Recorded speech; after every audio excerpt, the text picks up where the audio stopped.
Here's my review of the Promised Neverland Chapter 132, Punitive Expedition. So first things first, the demons have an army? I don't know why, but I find that absolutely insane. Like, I knew they had, like, trained guardsmen, bodyguards in charge of small plants or maybe a small, military force to protect the queen, but they have an entire freaking army. Everything I learned about demons makes them feel so more and more human than I ever expected. A freaking army! Giant, massive, trained soldiers! And I don't know why I assume that, even the more advanced demons were too savage to really fall in line in such a way, but nope, it's an entire freaking army. Why? Seriously, why do they have an army? How often do they call upon the army? I mean, it's one nation. As far as I know, there aren't other demon nations out there that they're at war with. So why exactly do they have an army? Are they planning to attack the human world? Is it just to protect the queen from uprising? So confused. So confused. Alright. Move on. So the queen is even more terrifying than I ever imagined. Her fingers, twist. Her super long fingernails, twists and wraps around itself, forming a loop that's really disturbing. And then she used her disturbingly long finger to cut a butterfly in half for no real reason. Once again, I'm still very interested in Lady Gnome. I mean, she got irked by Lord Doza's irkish remarks. And I'm just really thinking that there's going to be something with her down the road. She's going to betray them. She's part of resistance. She's just something different about her. I'm very curious to see what happens. Anyway, then they're talking about the thefts, and obviously it couldn't be humans. I mean, humans are weak and stupid. Of course they aren't the ones robbing our farms. It had to be demons. Which, oh my god, they're just so gullible. They see humans as so weak and pathetic they never once imagined their food would be trying to lead an uprising against them. But this makes the threat even worse to them, because if they are eating these super high-level humans over and over, I mean, if they've eaten all of this meat, by this point their intelligence must be off the charts. They must be the most dangerous demons, basically, on the planet. Second probably only to the royal family. So they decide, we're going to send our entire army to stop them. Everybody, leave no one behind. We're all going, all of you are going right to the enemy. Which, really? Even I know, with my very brief knowledge of military tactics, you don't send the entire army. You send 80% of the army. You leave 20% behind to guard you in case the enemy comes around to attack you while your entire freaking army is gone. Seriously.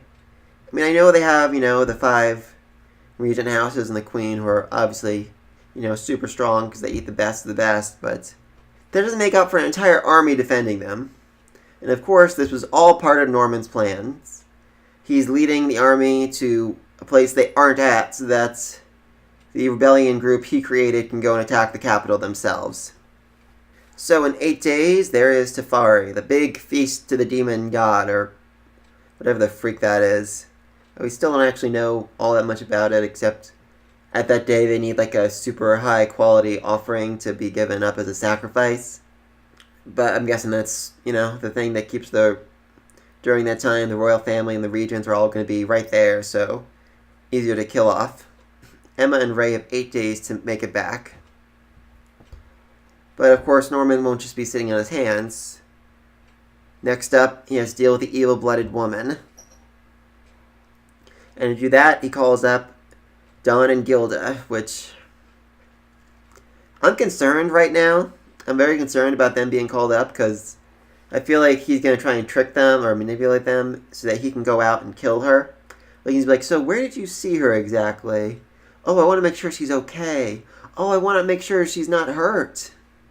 Silly ridiculous. So yeah, I'm definitely concerned about what's going to happen when he calls them up. Definitely going to try and manipulate them, I think, to get hold of her and kill her, probably. Burn her body. I don't know. I mean, maybe he'll just, bring her back to the stronghold. I get the other three, won't be too happy about that, but then again, she is a demon who's never eaten human before, so they might not be, that mad at her. They might not, want to dissect her and slowly kill her painfully and then eat her. Oh, that's a good question.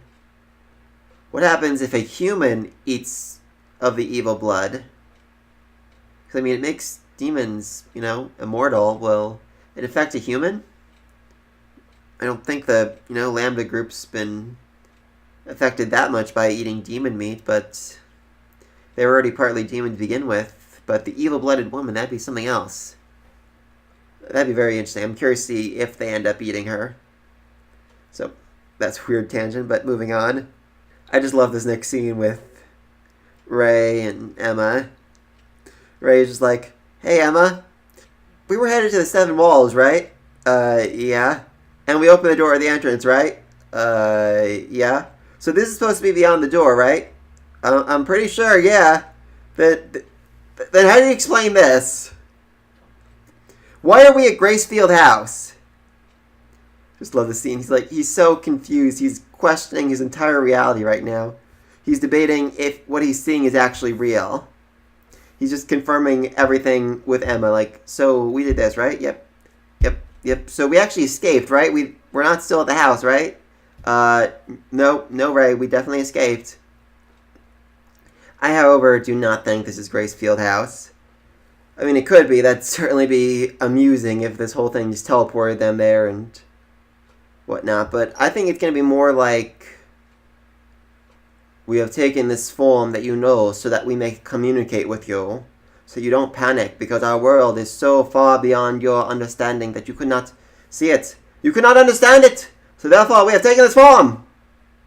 I've seen it happen in a few different movies and stuff.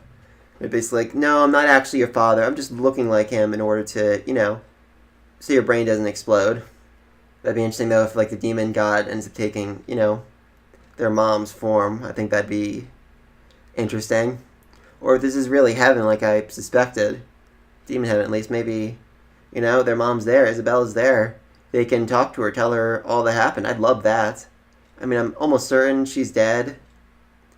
Heck, that she was probably the Trifari meal 5 years ago when they escaped, but if this is the afterlife or whatever, they could talk to her, and I would actually really love to see that.